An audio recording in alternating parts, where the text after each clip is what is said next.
It's Miss Rose, and I'm here with our cooking lesson. Are you ready? I am. Okay, today we are doing basic cooking utensils. These are things you need to know how to use before you start cooking. Okay, we're going to start with measuring cups. Measuring cups. Dry ingredients. Measuring cups for dry ingredients are a 1 cup measuring cup, a 1/2 cup measuring cup, a 1/3 cup, 1/3 cup measuring cup, 1/4 cup measuring cup, and a 1/8 cup measuring cup. Now, as you can see, they have how much they are on each one. So you don't have to remember which one it is, it tells you. So when the recipe says a 1/2 cup of sugar, this is the one you will get, 1/2 cup. You look for 1/2, 1/2. 1/2 is 1/2, so that's the same. 1/2, 1/2. Okay? So I'm going to show you how to measure 1/2 cup of sugar. And I do this over a piece of parchment paper. In case any spills, it's easier to clean up. You can do it over a bowl or a pan or paper towel or anything. Okay? So first, you want to get your sugar. And you really want to dig in there and you want to overfill the cup. See how it's overfull? It's more. This is not the correct measurement for a 1/2 cup. It's too full. This is not the correct measurement for a 1/2 cup. That's too less. It's not enough. So we want to fill it up. And you're going to take a straight edge. I use the back of a knife, just a dinner knife. You can use a back of a spatula. You can use a stick, a back of a stick or something. I don't know. Your parents can give you something to use that's straight. And you're going to put it on top of the cup.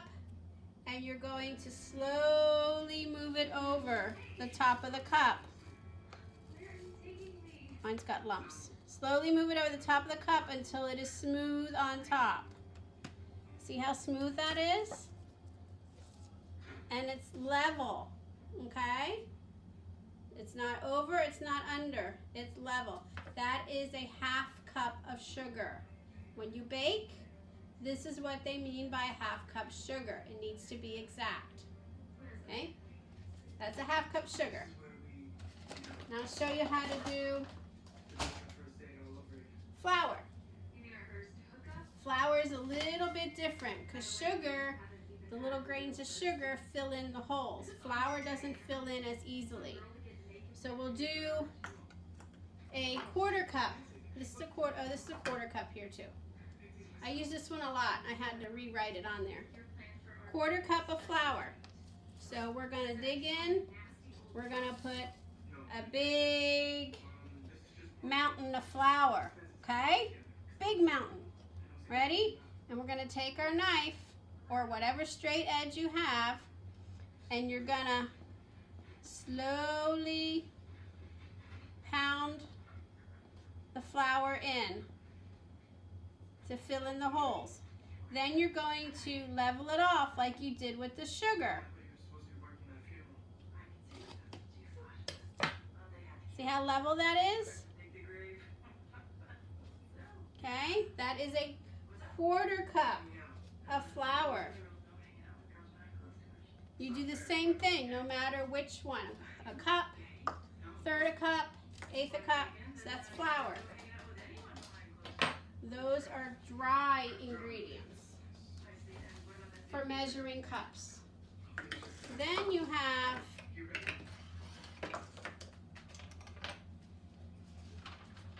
measuring spoons. You have a tablespoon, which is a capital T. Remember the capital T? Capital T. T top T. Capital T. T tablespoon. This is the big one. Capital T. Then you have 1 teaspoon. That's the lowercase t. 1 teaspoon.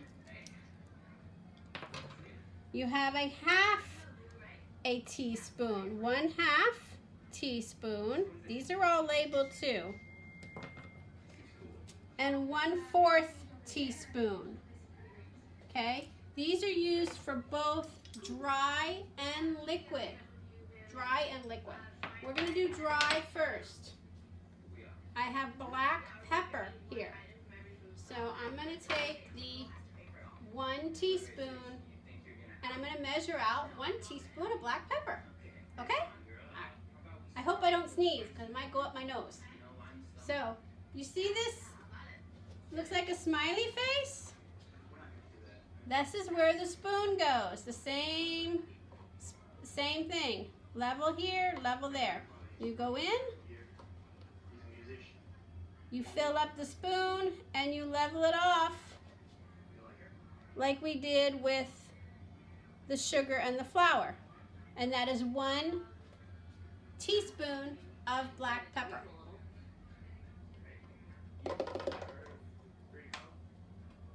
Then we can do liquid. I have some vanilla, vanilla. It even has the word van. Vanilla. And I use this in baking my cookies. And it smells really good. So we can measure a teaspoon of vanilla. Now your parents would need to help you do this. They'll help you with everything, but they'll help you do this. Because I do it over a bowl. And you want to gently pour the vanilla in. It's okay if you spill. I spilled a little bit. But you want it to be full. You want it to be level. And then you would add that to your recipe. And that's the liquid for teaspoon, for the measuring spoons. We also have liquid measuring cups. Those are different. Different measuring cups than our dry. There's a 2-cup measuring cup. And there is a 4-cup measuring cup. So if your recipe calls for more than 2 cups of a liquid, you want to use the bigger one, which is the 4-cup. I mostly use the 2-cup one. Now with this one, as you can see, it has measurements along the side. Here's 1 cup, and there's the 2-cup line. And there's other measurements here, but it also has it inside. So you can read it on the inside, or you can read it on the outside.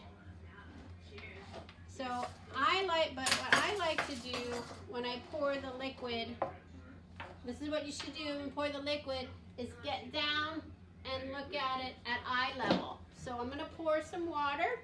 Liquid is water, milk, juice, cream, any kind of liquid that's not solid, it's not dry. Okay?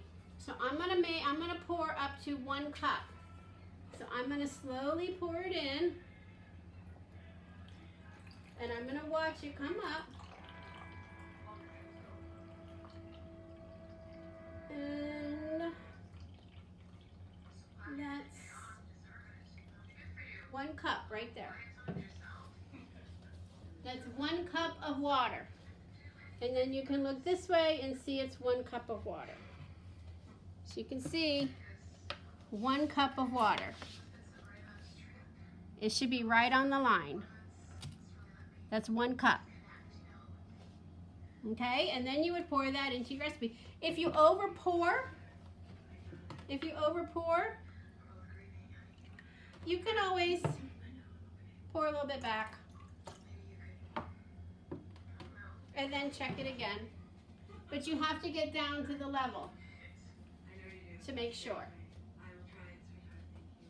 Okay, so that's dry and liquid measurement.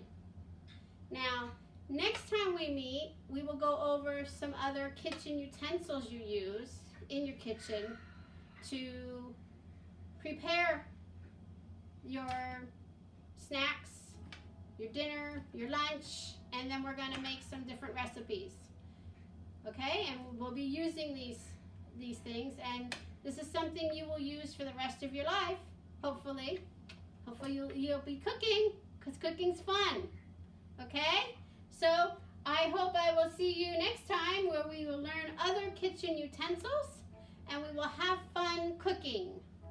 So I'll see you next time. Bye-bye.